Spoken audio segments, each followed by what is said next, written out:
Topic है हमारा वर्णमाला यानी कि अल्फाबेट।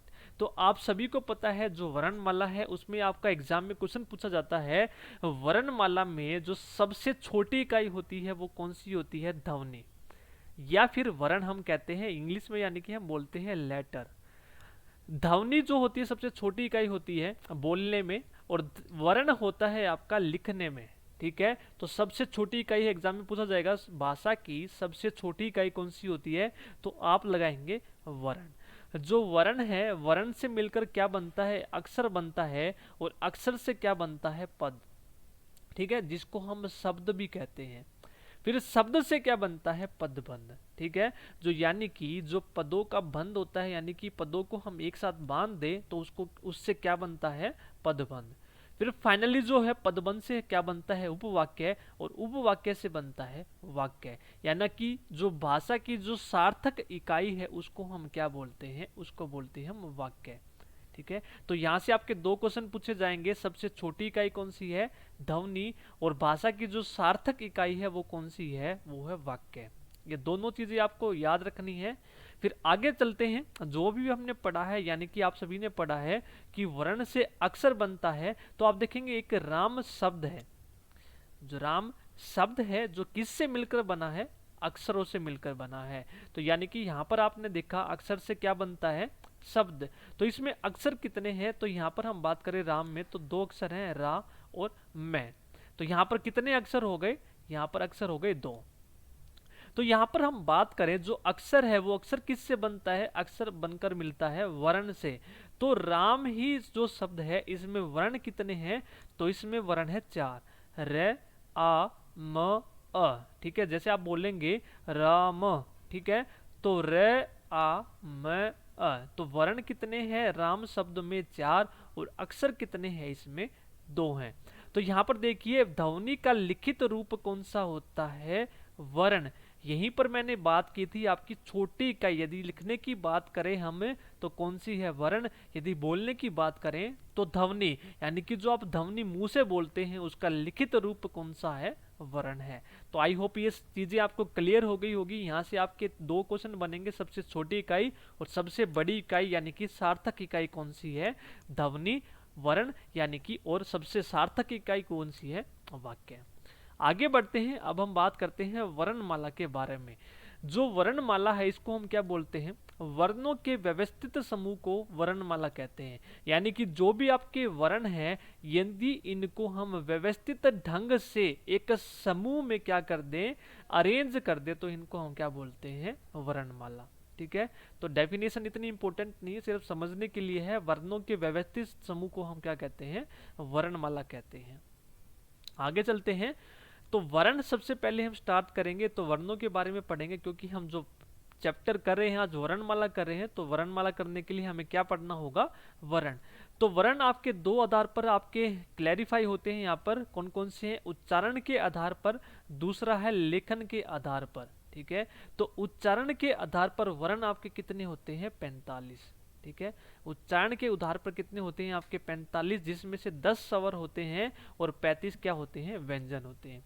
यदि हम लेखन की बात करें तो लेखन के आधार पर कितने होते हैं? 52, जिसमें आपके 13 स्वर होते हैं, 35 व्यंजन होते हैं और 4 संयुक्त व्यंजन होते हैं। तो ये सभी के सभी आपको याद रखने हैं। अब वर्ण में हमने दो चीजें पढ़ी हैं, स्वर और व्यंजन। तो सबसे पहले हम बात कर लेते हैं स्वरों की। ठीक है, स्वर क्या होते हैं और व्यंजन क्या होते हैं? जो स्वर होते हैं इनको हम इंग्लिश में बोलते हैं वोवल्स। तो ये कौन कौन से होते हैं आपके? ए, आ, ई, उ, री, ए, ऐ, ओ, औ, अंग, अह। आपके ये सारे के सारे क्या होते हैं? स्वर होते हैं। जो आपका अंग होता है इसको हम क्या बोलते हैं? अनुस्वार, और अह होता है उसको हम क्या बोलते हैं? विसर्ग।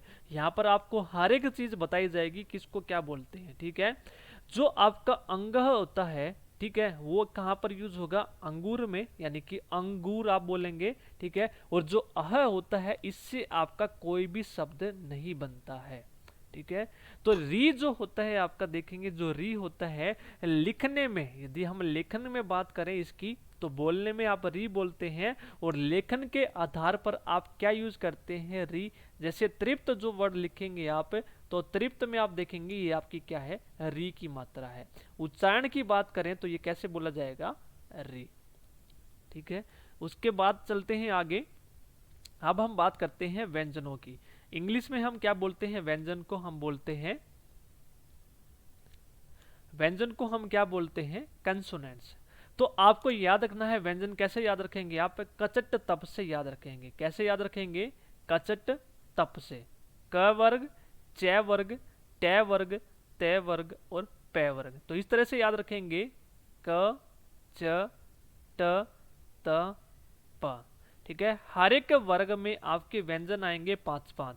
तो क वर्ग में कौन कौन से है, क ख ग घ अंग। ठीक है, फिर च वर्ग की बात करें तो च वर्ग में कौन कौन से आते हैं, च छ झ झ इय। फिर इसके आगे ट वर्ग की बात करें तो ट ठ ढ ढ अण। त की बात करें तो त थ ध ध न। प वर्ग की बात करें तो प फ भ भ मैं। अब बच्चे बोलेंगे सर हमें क्यों याद करवा रहे हैं, तो याद इसीलिए करवा रहे हैं क्योंकि आपका जो एग्जाम पूछा जाएगा, क्वेश्चन पूछा जाएगा, कोई भी आपको वर्ग में से व्यंजन दे देंगे, फिर आपसे पूछेंगे इसका उच्चारण स्थान बताइए। ठीक है, तो जिस वे में मैं आपको ये याद करवा रहा हूँ पांचों के पांचों कचट तप, तो इसी के आधार पर हम जो भी आपके उच्चारण स्थान है सभी के सभी याद करेंगे। ठीक है, कैसे याद रखेंगे आप, कचट तप से याद रखेंगे, क वर्ग, फिर च वर्ग, फिर ट वर्ग, फिर त वर्ग, फिर प वर्ग, कचट तप। ठीक है, इसमें जो होते हैं आपके, आप देखेंगे द्विगुण व्यंजन पूछा जाता है आपका एग्जाम में। द्विगुण व्यंजन कौन कौन से होते हैं, तो ये आपके होते हैं ढ ढ। ठीक है, जिनके नीचे क्या लगी होती है आपकी बिंदी वाले, ये दो आपके होते हैं द्विगुण। ठीक है, द्विगुण यानी कि दो होते हैं, कौन कौन से, ढ ढ। इनको हम अन्य किस नाम से जानते हैं, उत्क्षिप्त और ताड़न जात, ये इसके अन्य नाम भी है। तो एग्जाम में आपसे क्वेश्चन पूछा जाएगा निम्नलिखित में से कौन से द्विगुण व्यंजन है, तो आपको याद रखना है ढ ढ नीचे जिसके बिंदु है। फिर आगे हम बात करते हैं अंतस्थ व्यंजन। ठीक है, आपने ये कर लिए, कचट तप से याद कर लिए। ठीक है, उसके बाद इनको हम क्या बोलते हैं, स्पर्श व्यंजन बोलते हैं। क्या बोलते हैं, स्पर्श व्यंजन इनको हम बोलते हैं, स्पर्श। फिर स्पर्श व्यंजन के बाद आते हैं अंतस्थ व्यंजन। वो कौन कौन से हैं आपके, य र ल व। फिर अंतस्थ के बाद आते हैं संघर्षी और उष्म व्यंजन, जिसको हम क्या बोलते हैं, स स स ह। ठीक है, यहाँ पर हम केवल देखेंगे क्या है इनके बारे में, फिर हम डिटेल से बात करेंगे आगे। फिर आपके संयुक्त व्यंजन, क्योंकि ये संयुक्त क्यों है, क्योंकि ये दो से ज्यादा जो व्यंजन है उनसे मिलकर बने होते हैं, इसलिए इनको हम क्या बोलते हैं, संयुक्त। यानी कि कक्ष, त्र, ज और श्र। तो ये इसमें देखेंगे जो कक्ष होता है किस किस से मिलकर बनता होती है, क और श से। कक्ष, त्रय देखेंगे आप, त्रय किस किस से मिलकर बनता है, त और र से। और जीय जो होता है आपका ज और ईय से मिलकर बनता है, और जो श्रय है वो स और र से मिलकर बनता है। तो यहाँ पर देखेंगे स्पर्श व्यंजन है आपके टोटल कितने हैं, 25, और 2 जिसमें आपके क्या हैं, द्विगुण व्यंजन है। ठीक है, और यहाँ पर 4 आपके अंतस्थ हैं, 4 आपके संघर्षी हैं यानी कि उष्म व्यंजन है, जिनके उच्चारण में यानी कि उष्मा निकलती है, संघर्ष पैदा होता है यानी कि संघर्ष लगता है। ठीक है, और 4 आपके क्या हैं, संयुक्त व्यंजन है। तो टोटल यहाँ पर आपके कितने हो गए, 52। आगे चलते हैं। अब जो भी हमने स्वर पढ़े हैं इनके बारे में हम डिटेल से बात करेंगे। ठीक है, स्वर हमने पढ़ लिए, व्यंजन हमने पढ़ लिए क्या क्या होते हैं, अब इनके बारे में डिटेल से हम स्टडी करेंगे कि स्वर के क्वेश्चन जो पूछे जाते हैं आपके एग्जाम में किस तरह से आपके प्रश्न पूछे जाते हैं। तो स्टार्ट करते हैं। यदि आपको वीडियो पसंद आ रही तो प्लीज वीडियो को लाइक जरूर करते रहिएगा और कमेंट करके जरूर बताइएगा आपको वीडियो कैसी लगी।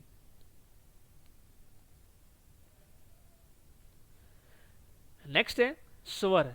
तो स्वर क्या होता है, सबसे पहले हम स्वर की बात करते हैं। स्वर होता क्या है, जो स्वतंत्र रूप से बोले जाने वाले वर्ण होते हैं उनको हम क्या बोलते हैं, स्वर। यानी कि इनका क्या होता है, स्वतंत्र रूप होता है। ठीक है, बोलने में स्वतंत्र रूप होता है, इनको हम क्या बोलते हैं, स्वर बोलते हैं।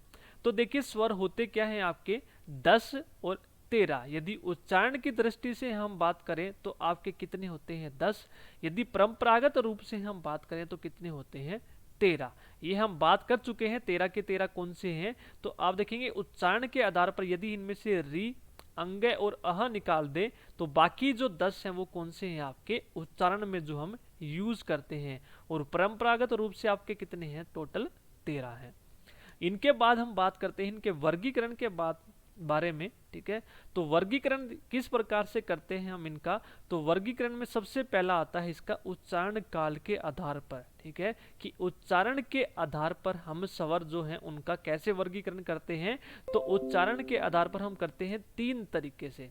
पहला कौन सा है, हस्व, दूसरा है दीर्घ और तीसरा है प्लूत। और यहीं से आपका एग्जाम में क्वेश्चन पूछा जाता है हस्व, दीर्घ और प्लूत ये कौन सा वर्गीकरण है उच्चारण काल के आधार पर।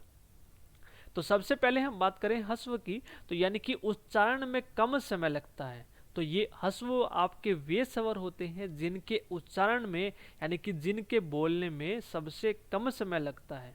ठीक है, तो ये क्या है आपके अ, ई और उ। आप जैसे बोल के देखेंगे सबसे कम समय जितने भी आपके स्वर हैं सब में से आपके ये 3 है जिनके उच्चारण में सबसे कम समय लगता है, अ, ई, उ। ठीक है, उसके बाद है दीर्घ। तो दीर्घ स्वर आपके वो होते हैं जिनके उच्चारण में ह्रस्व स्वर से ज्यादा समय लगता है। ठीक है, उच्चारण में ह्रस्व जो स्वर है उससे अधिक समय लगता है। तो वो कौन से हैं, आ, बड़ी ई, बड़ा उ, ए, आई, ओ और औ। ठीक है, बाकी जो बच गए वो आपके किस में आ जाएंगे, दीर्घ में। उसके बाद हम बात करते हैं प्लूत स्वर।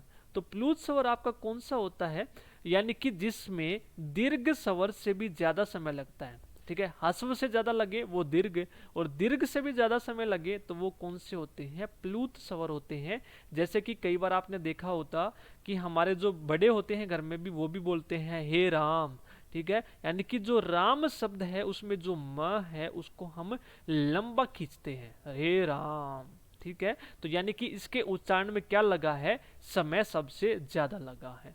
तो ये 3 चीजें आपको याद रखनी है, एग्जाम में इसी तरह से पूछा जाएगा, दे दिया जाएगा कि जो अ है वो कौन सा स्वर है, ह्रस्व है, दीर्घ है, प्लूत है। तो ये आपको याद रखने हैं, ह्रस्व के अंदर कौन से आते हैं, अ, ई और उ, और दीर्घ के अंदर कौन से आते हैं बाकी जो बच गए आपके। ठीक है, 7 ये आपको याद रखने हैं सभी के सभी। आगे चलते हैं, दूसरा जो वर्गीकरण है वो है आपका जीभ के प्रयोग के आधार पर। ठीक है, जब हम उच्चारण करते हैं तो हम अपनी जो जीभ है उसका उपयोग किस आधार पर करते हैं, यानी कि जीभ का अगला हिस्सा करते हैं, जीभ का मध्य जो हिस्सा है वो करते हैं, और जीभ का जो पिछला हिस्सा है वो करते हैं। तो अर्ग जो आपके अगर जो स्वर होते हैं यानी कि जीभ का जो हम अगला भाग काम करता है इनके उच्चारण में। ठीक है, तो वो कौन कौन से होते हैं, जब आप बोल के देखेंगे ई, बड़ी ई, ए, आई। ठीक है, यानी कि इनके उच्चारण में जो जीभ का अगला भाग होता है वो काम करता है। मध्य स्वर की बात करें तो यानी कि जीभ का जो मध्य भाग होता है वो काम करता है इसके उच्चारण में, यानी कि अ। ठीक है, हल्का सा देखेंगे जीभ का कौन सा भाग काम करता है, मध्य भाग। फिर है आपका पिछला भाग, यानी कि पश्च जो स्वर होते हैं जीभ का जो पिछला भाग है वो काम करता है इनके उच्चारण में, जैसे आ, उ, ओ, औ। ठीक है, जैसे जीवा की बात करें, ये अपनी जीवा है। ठीक है, ये अगला हिस्सा जब उच्चारण में काम करे तो वो कौन सा है, अर्ग। ठीक है, मध्य हिस्सा काम करे तो कौन सा है, मध्य स्वर। यदि पिछला हिस्सा काम करे तो वो कौन सा है, पश्च स्वर। ठीक है, आगे बात करते हैं होठों की स्थिति के आधार पर। ठीक है, जब हम इनका उच्चारण करते हैं तो हमारे जो होठ हैं उनकी स्थिति कैसी होती है। ठीक है, तो सबसे पहले हम बात करें तो अवृत मुखी, फिर दूसरा है वृत्त मुखी। ठीक है, अवृत यानी कि वृत्त का मतलब होता है गोल, ए यहाँ पर लग गया यानी कि नकारात्मक लग गया, तो यानी कि स्वरों के उच्चारण में होठ गोलाकार नहीं होते। यदि गोलाकार होंगे तो वो कौन से हो जाएंगे, वृत्त मुखी। तो यानी कि अवृत मुखी कौन से हैं, जैसे आप देखेंगे अ, आ, ई, ए, आई। ठीक है, आपको ये रटने की जरूरत नहीं है, सिर्फ आपको देखना है। जब आपका एग्जाम में क्वेश्चन आएगा तो आपको सिर्फ बोल के देखना है। यदि आपके बोलने से आपके होठ यदि गोलाकार हो जाएं तो वृत्तमुखी, यदि गोलाकार नहीं होते तो वो कौन से हो जाएंगे, अवृत्तमुखी। अब आप देख लीजिए, वृत्तमुखी यानी कि जो होठ हैं आपके गोलाकार होते हैं, तो आप ऊ बोल के देखेंगे तो आपके जो आगे के जो होठ हैं इस तरह से गोलाकार स्थिति में आ जाएंगे जब आप ऊ बोलेंगे। ठीक है, ऊ, ऊ, ओ, औ। ठीक है, ये 4 स्वर ऐसे हैं जिनके उच्चारण में आपका जो होठ है वो सर्कल का रूप ले लेते हैं। ठीक है, ये आपको ध्यान रखना है, रटने की जरूरत नहीं है, समझते चलेंगे हम हर एक चीज। यदि आपको वीडियो पसंद आए तो लाइक जरूर करते चलिए, शेयर जरूर कीजिएगा और कमेंट करके जरूर बताइएगा आपको वीडियो कैसी लगी। अगला है जो वर्गीकरण है वो हवा के निकलने के आधार पर, जो हवा निकलती है मुख से उसके आधार पर हम वर्गीकरण करेंगे। तो पहला कौन सा है, निर्नुनासिक, या फिर इसको हम बोलते हैं मौखिक स्वर। ठीक है, यानी कि स्वरों के उच्चारण में हवा केवल मुंह से निकले तो उसको हम क्या बोलते हैं, मौखिक या फिर निर्नुनासिक। तो वो कौन कौन से हैं, अ, आ और ई। इनके उच्चारण में जो हवा है वो केवल और केवल कहां से निकलती है, मुंह से। ठीक है, कुछ बच्चे ऐसे भी होते हैं जब वो बोलते हैं तो उनकी आपने देखा होगा नाक से भी हवा निकलती है जब वो बोलते हैं, तो उसको हम क्या बोलते हैं, अनुनासिक। ठीक है, कौन से होते हैं वो, अनुनासिक। तो याद रख लेना, कैसे याद रखेंगे, अनु लड़की है वो कैसे बोलती है, नासिक यानी कि नाक से बोलती है, तो अनुनासिक। ठीक है, अनु लड़की है एक, वो कैसे बोलती है, नाक से, मुंह से तो बोलती ही बोलती है, यानी कि स्वरों के उच्चारण में हवा मुंह के साथ साथ नाक से भी निकले तो वो कौन कौन से होते हैं, चंद्र बिंदु वाले जितने भी आपके होते हैं। ठीक है, चंद्र बिंदु वाले। आगे चलते हैं, अगला है वर्गीकरण आपका घोषतव के आधार पर। ठीक है, घोषतव यानी कि कंपन। तो आपने घोष को याद रखना है, कैसे, घोष्ट से। घोष को कंपेयर कर लो इंग्लिश वाले घोष्ट से, यानी कि भूत। यदि आप भूत देख लेते हो तो आपकी क्या होती है, कंपन होती है। क्या होती है, कंपन। तो घोषतव के आधार पर कैसे करते हैं, यानी कि स्वर जो तंत्री होती है इनमें कंपन होता है, तो कंपन होगा तो यानी कि सघोष, घोष के साथ, या फिर इसको हम बोलते हैं घोष। घोष दिखते ही आपको क्या याद आएगा, घोष्ट, यानी कि घोष्ट देख के, यानी कि भूत देख के क्या होती है, कंपन होती है। यदि कंपन ना हो तो उसके आगे आपका क्या लग जाएगा, अ। स्वर जो तंत्री हैं उनमें कंपन नहीं होती है। ठीक है, तो ये आपको याद रखनी है। स्वर तंत्री जो होती है आपकी, यानी कि वोकल कॉर्ड्स बोलते हैं, जो आपके गले के पीछे की जो मांसपेशियां होती हैं जो बोलते वक्त आपकी खिंचाव करती हैं, उनको हम बोलते हैं स्वर तंत्रियां। ठीक है, तो ये दो चीजें आपको याद रखनी है, घोष यानी कि कंपन, या फिर सघोष भी बोलते हैं हम घोष को। आ लग गया यानी कि नकारात्मक जुड़ गया, इसमें कंपन नहीं होती है। ज्यादातर जो आपकी सभी की सभी जो स्वर ध्वनियां होती हैं वो क्या होती हैं, सघोष होती हैं। एग्जाम में पूछा जाएगा आपका कि ज्यादातर प्राय जो आपकी स्वर ध्वनियां वो क्या होती हैं, वो सघोष होती हैं, यानी कि उनके उच्चारण में आपका कंपन होता है। अगला है प्राणतव के आधार पर। प्राण का मतलब हवा, हवा के आधार पर। तो हवा के आधार पर क्या होता है, यानी कि हवा ज्यादा निकले, हवा कम निकले। ठीक है, इस तरह से ही तो वर्गीकृत करेंगे आप। ठीक है, तो आप देखेंगे उच्चारण में अल्प यानी कि कम हवा निकले तो उसको क्या बोलेंगे, अल्प प्राण। यदि उच्चारण में अधिक हवा निकले तो यानी कि महाप्राण। महा मतलब ज्यादा हवा निकले और अल्प यानी कि कम हवा निकले। तो दो आपके तरह से वर्गीकृत होते हैं। तो इसी तरह से जैसे सारी की सारी स्वर ध्वनियां सघोष होती हैं, तो उसी तरह से सभी के सभी स्वर जो होते हैं अल्प प्राण होते हैं, यानी कि इनके उच्चारण में हमेशा कम हवा निकलती है। तो ये थे आपके सभी के सभी स्वर। इसके बाद हम बात करते हैं व्यंजन के बारे में। तो व्यंजन के आपके प्रश्न किस प्रकार से पूछे जाते हैं तो सभी के सभी हम डिस्कस करेंगे। तो आपके देखेंगे ज्यादातर क्वेश्चन आपके स्वर जो हैं वो हम कर चुके हैं। व्यंजन के क्वेश्चन जिस प्रकार से पूछे जाते हैं एक ही टेबल में हम कवर करेंगे सभी के सभी। ठीक है, तो सबसे पहले हम देख लेते हैं व्यंजन आपके होते क्या हैं। तो व्यंजन आपके 3 प्रकार के होते हैं जो हम पढ़ चुके हैं, स्पर्श व्यंजन, अंतस्तः और ऊष्म व्यंजन। स्पर्श व्यंजन यानी कि व्यंजन के उच्चारण में हवा फेफड़ों से निकलते हुए मुंह के किसी स्थान, मुंह का कोई भी स्थान है, जैसे कंठ हो गया, तालु हो गया, मुद्रा हो गया, दंते हो गया, ओष्ठ हो गया। तो 5 आपके होते हैं मुंह के भाग, और वो कौन कौन से होते हैं देखिए इस तरह से बना लेते हैं। आपका गला हो गया ये, ठीक है, फिर ये आपका मुंह, ठीक है, अंदर का हिस्सा, ये आपका क्या हो गया, कंठ, फिर ये हो गया तालु, ठीक है, तालु, फिर आपका हो गया मुद्रा, ठीक है, फिर आपके यहाँ पर दांत हो गए, फिर यहाँ पर क्या हो गया, ओष्ठ हो गया, फिर ठीक है, ये क्या हो गया, ओष्ठ है। तो 5 है। जब आप उच्चारण करते हैं तो फेफड़ों से जब हवा निकलती है तो यहाँ से आई, तो हवा जो है मुंह के किस भाग से छू के बाहर निकली है, तो उसके आधार पर हम वर्गीकृत करते हैं स्पर्श व्यंजन का। फिर अगला है अंतस्थ व्यंजन, यानी कि उच्चारण जो होते हैं आपके स्वर व व्यंजनों के बीच में होते हैं, तो यानी कि इनका जो स्थान होता है अंतस्थ बोलते हैं, ठीक है, यानी कि बीच में, स्वर और व्यंजनों के बीच में, वो कौन कौन से होते हैं, य, ल, व, ये हम पढ़ चुके हैं पहले ही। अगला है उष्म और संघर्षी व्यंजन आपके कौन से होते हैं, उच्चारण करते समय जो हवा होती है संघर्ष यानी कि घर्षण या रगड़ खाकर निकले और उष्मा या गर्मी पैदा करे। जब उच्चारण करते हैं, जब हम इनका, जब हवा होती है वो रगड़ खाकर बाहर निकलती है और फिर क्या होती है, उष्मा या फिर गर्मी पैदा होती है, उनको हम क्या बोलते हैं, संघर्षी व्यंजन। वो कौन कौन से होते हैं, स, श, ह, ठीक है, ये भी आपके कौन से होते हैं, 4, ये हम पढ़ चुके हैं पहले ही। अब आपके जो प्रश्न पूछे जाते हैं वो हम देखते हैं, ठीक है, व्यंजन में। तो आपको इसी तरह से, जिस तरह से टेबल बनाई गई है इसी तरह से याद करना है, ठीक है। तो जो आपके वर्ग हैं, यानी कि जो मुंह के अभी हमने 5 करे, कंठ, तालव्य, कंठ, तालव्य, मूर्धन्य, दंत्य, ओष्ठ, यानी कि जो आपके स्पर्श व्यंजन हैं, जब इनके उच्चारण में जब हवा बाहर आती है, मुंह के इन 5 में से किसी न किसी स्थान को स्पर्श करके बाहर निकलती है, कंठ, तालु, मुद्रा, दंत, ओष्ठ, यही हमने पढ़ा है। तो उच्चारण स्थान आपका पूछा जाएगा, कोई भी आपको व्यंजन दे दिया जाएगा और पूछा जाएगा कि उसका उच्चारण स्थान बताइए।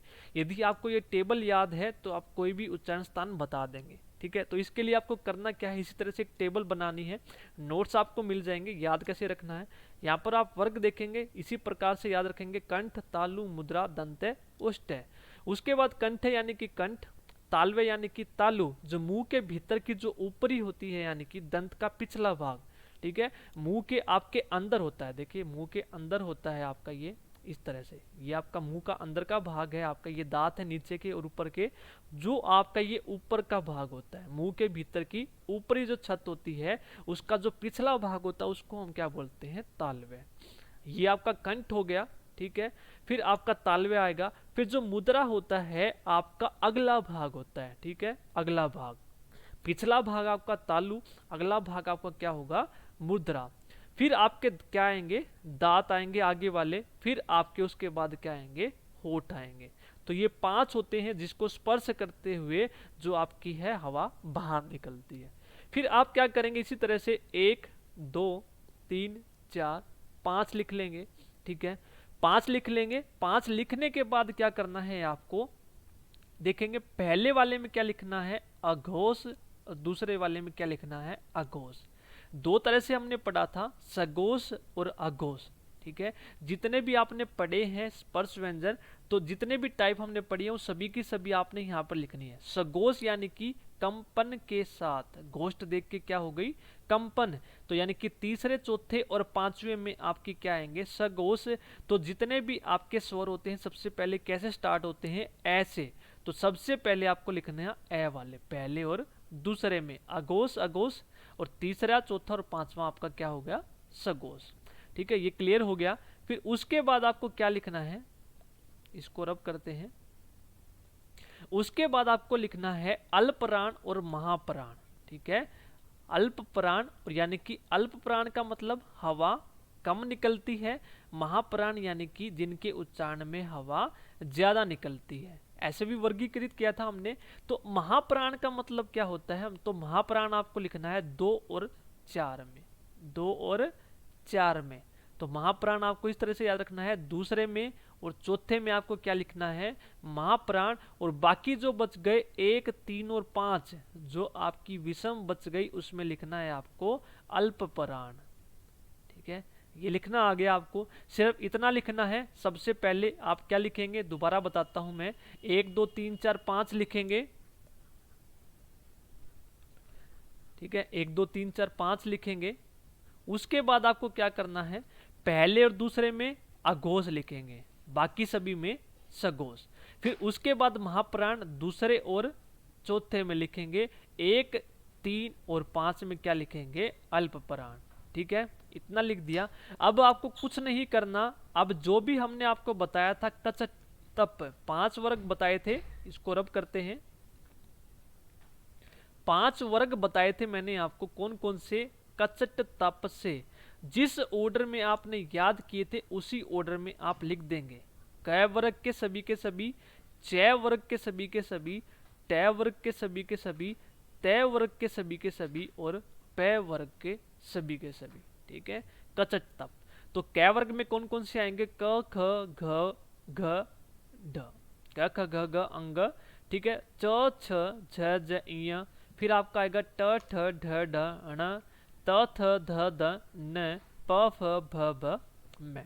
तो इस तरह से आपको लिख देना है और आपकी ये टेबल तैयार हो जाएगी। ठीक है, अब क्वेश्चन कैसे पूछा जाएगा, तो आप देखें हैं, क्वेश्चन की बात करते हैं, क्वेश्चन किस तरह से आपके पूछे जाएंगे। तो क्वेश्चन कैसे पूछे जाएंगे आपके, पहले हम स्पर्शी व्यंजन की बात कर लेते हैं, बाकी जो बच गई उसके बाद हम बात करते हैं। अब देखिए क्वेश्चन आपका कैसे पूछा जाएगा, पेन चेंज करते हैं एक बार। क्वेश्चन पूछा जाएगा, आपसे दे देंगे यहाँ पर जो छ है, इसका आपको उच्चारण स्थान बताना है। ठीक है, तो 6 आप देखेंगे कौन से में है, तो 6 आप देखेंगे कौन से में है, तालव्य में। तो आपका आंसर दिखेगा आपको, कंठ है, तालव्य, मूर्धन्य, दंत है, 4 ऑप्शन मिलेंगे। तो 6 किसके सामने है, किस लाइन में लिखा है, तालव्य की लाइन में लिखा है। और इधर हम देखें तो किधर लिखा है, अघोष है, और ये क्या है, महाप्राण है। ठीक है, यानी कि 6 के उच्चारण में हवा ज्यादा निकलती है और इसके उच्चारण में कंपन नहीं होता है, अघोष है ये। ठीक है, तो ये 3 चीजें आपको 6 के बारे में पता चल गई, क्या अघोष है और महाप्राण है, और कौन से मुंह के कौन से भाग को स्पर्श करता है, ये तालु को। इस तरह से आपका क्वेश्चन पूछा जाएगा एग्जाम में। यदि हम बात करें तय वर्ग की, तो तय आपका कौन से में है, दंत में है। तो दंत को आपको स्पर्श करके बाहर निकलेगा, और ये आपका क्या है, अघोष है और अल्प प्राण है। ठीक है, इसके ऊपर देखना है और इसके इधर देखना है। इस तरह से आपका क्वेश्चन एग्जाम में पूछा जाएगा। क्लियर सबको। अब इसके आगे जो है हम उसके बारे में बात करते हैं।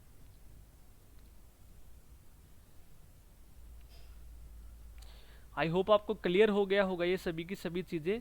नोट्स में फिर आप पढ़ेंगे तो एक बार पढ़ने के बाद आपको सब कुछ क्लियर हो जाएगा अपने आप। आगे चलते हैं।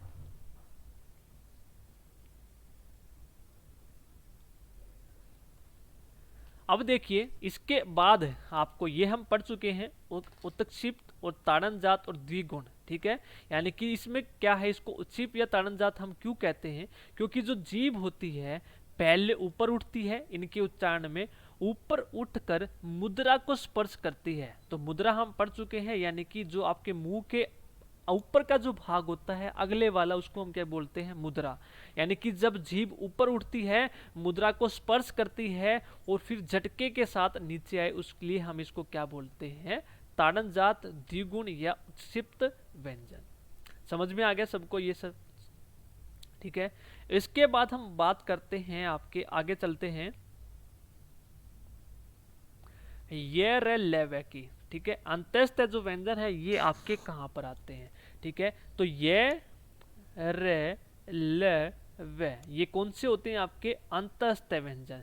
तो इस टेबल में ये कहां पर आएंगे, तो आपको क्या करना है, लास्ट वाली में पहले वाला छोड़ देना है। ठीक है, पहले वाला छोड़ देना है और आखिरी वाला छोड़ देना है। ठीक है, पहले वाला छोड़ देना है और आखिरी वाला छोड़ देना है। फिर ये उठाएंगे, यहां पर रख देंगे, फिर रे उठाएंगे, यहां पर रख देंगे, ले को उठाओगे, यहां पर रख दोगे। ठीक है, तो पता चल गया। तो यह कौन सा है आपका, तालवेल वाली लाइन में, रे कौन से में है, मूर्धन्य में, और ले किस में है, दंत्य वाली में। अब बच गया वे। तो वह जो होता है आपका, उसके उच्चारण में आपका होता है दंत ओष्ठ। तो दंत भी हम यूज करते हैं और ओष्ठ भी यूज करते हैं। वह आप बोलेंगे, जैसे आप वह बोलेंगे, वह आपका व अ, ठीक है, यानी कि व और अ, ठीक है। अ क्या है आपका, यहाँ पर आप देखेंगे अ आपका क्या है, इसके बारे में अभी बात करेंगे। कंठ है, और वह बोलते वक्त आपका होठ आपके यूज हो रहे हैं, इस्तेमाल हो रहे हैं, तो इसीलिए हम वह का जो बोलेंगे दंत ओष्ठ बोलेंगे, ठीक है। अंतस्थ का क्लियर। स्पर्श व्यंजन हो गए आपके कचट तप, उसके बाद आपके हो गए स्पर्श व्यंजन, सॉरी स्पर्श हो गए, फिर हो गए आपके अंतस्थ, ठीक है। अंतस्थ के बाद हम बात करते हैं अब जो हमारा था उष्म व्यंजन, ठीक है। अब उष्म व्यंजन कौन कौन से थे, स, श, स, ह, ठीक है। अब आपको क्या करना है, दूसरी वाली लाइन में आना है, पहला दूसरा तीसरा जो चौथा लिखा है, ठीक है, दूसरी वाली लाइन में आना है। पहले टेबल कंप्लीट कर लेते हैं, फिर समझेंगे हम क्वेश्चन कैसे पूछे जाते हैं आपके। टेबल में आना है, फिर वही सेम पहली वाली को छोड़ेंगे और आखिरी वाली को, स को उठाएंगे यहां पर रखेंगे दूसरे नंबर पर, स को उठाएंगे यहां पर रखेंगे, स उठाएंगे यहां पर रखेंगे, ठीक है। समझ में आ गया। पहला और आखिरी छोड़ देंगे, स, स और स यहां पर आप रख देंगे, ठीक है। अब बच गया ह। ह जो है, हा का जो उच्चारण स्थान है आपका वो कौन सा है का जो उच्चारण स्थान है आपका चौथे वाले में सबसे ऊपर रखेंगे। जो है ये आपका क्या है, सगोश महाप्राण। वेरी वेरी इंपॉर्टेंट है, बहुत बार एग्जाम में पूछा गया है क्या है आपका, ये सगोश महाप्राण है, ठीक है। क्लियर सबको टेबल में। अब इसके बाद जो आपका बचा है, आपके जो बच गए वो कौन कौन से बच गए, स्वर, ठीक है।